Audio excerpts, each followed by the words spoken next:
finished with it yet, but it's all it was all based on Teresa Collins paper and May Arts ribbon. I'm gonna put it down for a minute because I know this camera is heavy and my hand is starting to shake. Hold on a sec. Okay, so just to explain the cover, these banners were just made by hand, literally. You just cut a triangle and then cut a diamond shape on the bottom, and then the rope that holds it together is baker's twine. And this rose, you basically buy 3-inch ribbon, fold it in half, do a running stitch through it, gather it, and you just roll it up into a rose. And then there's a hat pin in there, and totally adorable, that came with the kit. Sorry, you can see my laptop there. And then there's some Teresa Collins blingage here. It's like a little fake crystal teardrop. And then over here is her really big blingage thingy. I didn't really like that, but I'm usually not that kind of person, but it came with the kit, and so I'm just going with it there. And this is actually seam tape, apparently. I don't know how the teacher found the colors to match everything. And then there's actually jingle bells in here, so it has a real feeling of Christmas when you move it.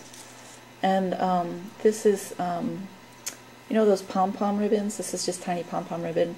This ribbon did not come pre-pleated, so we pleated it ourselves using the Tim Holtz tiny stapler thingy, and then hot glue gunned it down, and then hot glued this on top of that to hide the staples. So that's how that was made. Okay, so that's it for the cover, and hold on and I'll show you the next page. Okay, so this is the inside of the album cover, and I'm sorry I don't have a tripod, so it's sort of hard to touch the album, but just let you know, this this tag comes out, so it's like an not interactive, but these come pre-made. They're like little postcards. Well, actually, this is a little library, I guess you could say, envelope that was like a die cut, and we just glued it, put the blingage on with the ribbon, and this is space for a photo. And then there's a lot of little elements like this that she had in the kit. This is just a craft craft envelope. Then we decorated it, and there's like a journaling tag with a little thing there here. This is the Martha Stewart's cutout. So you can open it up and put things in. I don't have anything in it right now. Here's another page, and this is static. Nothing moves here. It's room for a nice photo. The key to this album was she put strips along the top of each page, and then some kind of ribbon, and then her approach was to do a lot of collage, like layout type effects. So no photos yet. This is basically the whole album is the chipboard covers done on the inside and the outside, and then 2 pages, and that's it. And her cardstock was basically what you get in paper stacks, so it was very thin, but still really sturdy, and I love that because it didn't make the album bulky. So here's a layout. She taught us how to make that flower. There's a stick pin in there. She had different things in here. I just got this ribbon myself. And then another tag that comes out. Oh, sorry, that's from the previous page.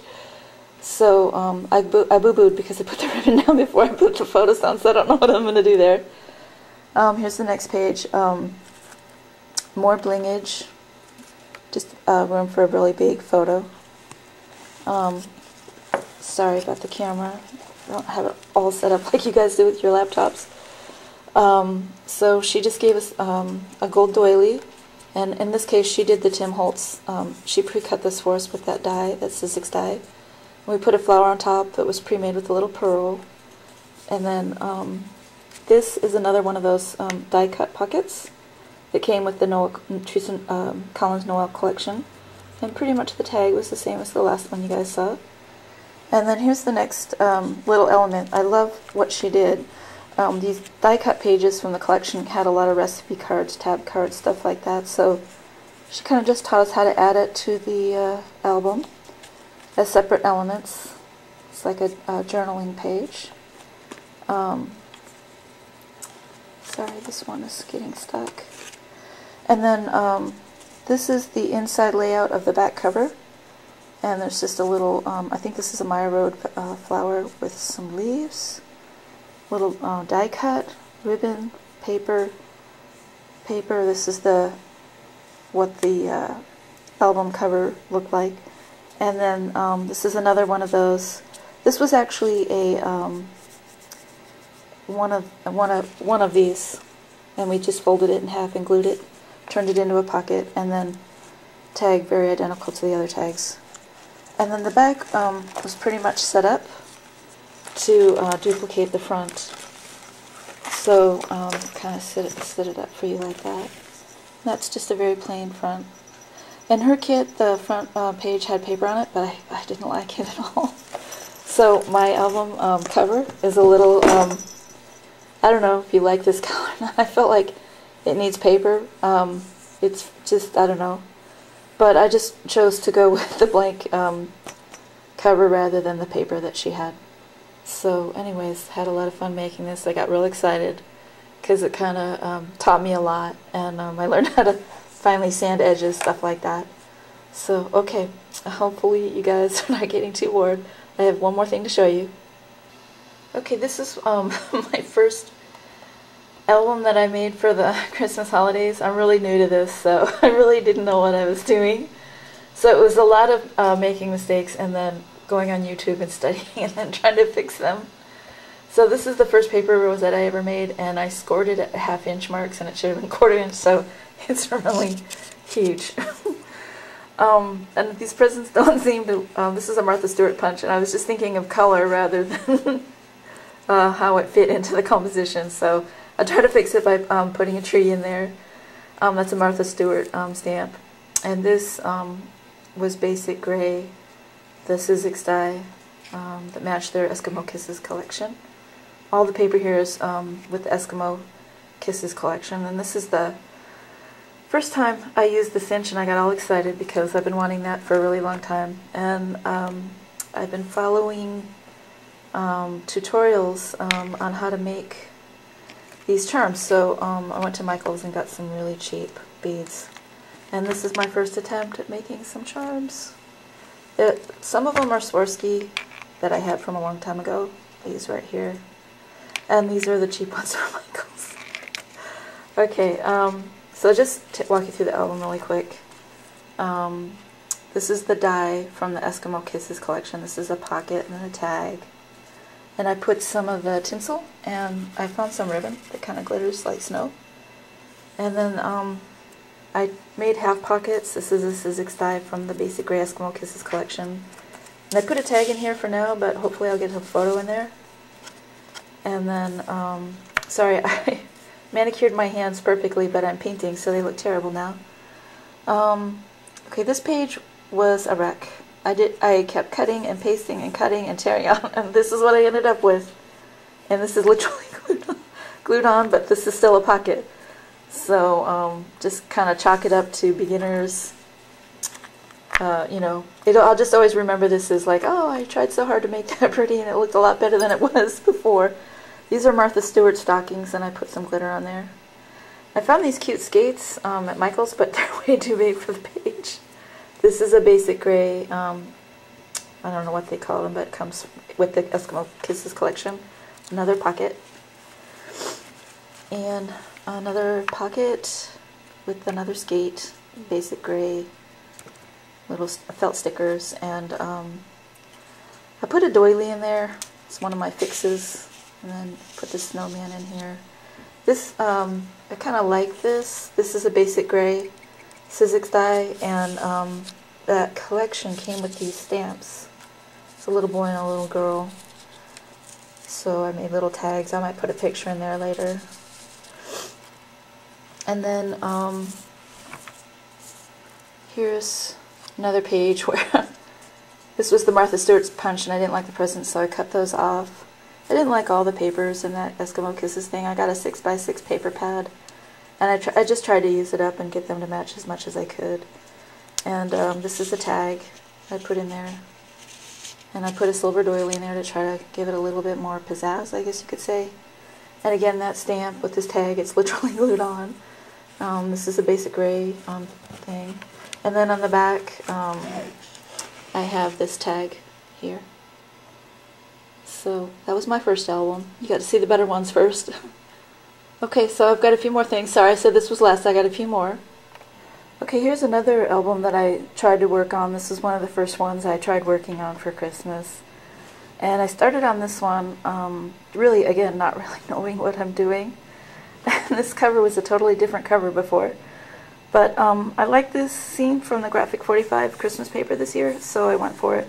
And I put it on so that it's not just taped on the top, but I covered the sides. And then this is Graphic 45 too, and this is a pink paisley little sticker. Oh, that's my son. So cute. We were in San Francisco. And this is a Webster Pages collection, and again, I didn't like all the paper, but I tried to make the most out of it. I put this ribbon here. It made the pages really bulky. My chipboard is really bulky too, so this album just kind of got really wide. But this is a Graphic 45 sticker, and I decided to stick it on the corner because I didn't like the paper. And I tried to get a collage effect with these pink paisley things. And then this is what I really liked about this paper. It was just like, oh, I gotta get that paper. I loved this. So these are music notes. I basically covered each page and then made a triangle and then another triangle on top of that. And I tried to get the layout so that the two pages would work together. And that was sort of my composition strategy. And this was a sticker from Graphic 45, and I just put some ribbon and a bow in there. And also I was following the 12 Tags of Christmas with Tim Holtz. And so I got this holly stamp with the really cool stickles. It just worked out really well, the stickles that they had in the store. I forgot the color, but I really like that. So I made a bunch of tags, experimenting with some of the techniques. So these are all pockets. And this really reminded me of my grandma, her generation, and the way things were decorated. So it kind of had kind of gave me a warm feeling inside. I really like the way these tags turned out. This is a Tim Holtz stamp. And I think it's blue china that I used, and then I put some sparkles on top of that. And this is the only stamp I bought from Hero Arts. Saw it in a magazine, fell in love with it. I distressed the edges, and I used the archival ink from Ranger in sepia tone. And I just love that. So I remember growing up in the snow, and the snow would always get dirty after a while. The pure white snow always turned into brown. It reminded me of my childhood growing up. This is my son's first Christmas, and I just love the way people make their photos in black and white, so I turned this into black and white. And I put the little angel in there, and buttons, and this pink paisley sticker. It's kind of like a flower thing. So try to show you the layout so you can see the compositions, how they work together here. So these were my favorite pages. This has a real retro 50s feeling to it to me. Here's another tag that I made with that same stamp. Just trying to figure out different ways to get it on the tag. I haven't done anything with ribbons or bows. This is sort of a placeholder until I can get photos. So this is the last page, and then that's also a pocket. And then I did the Webster Pages for the back, and this is a Graphic 45 image that I just cut out with a nestability die. So I saw Sari do that, and from NorsuGirl, that's her channel, and she cut out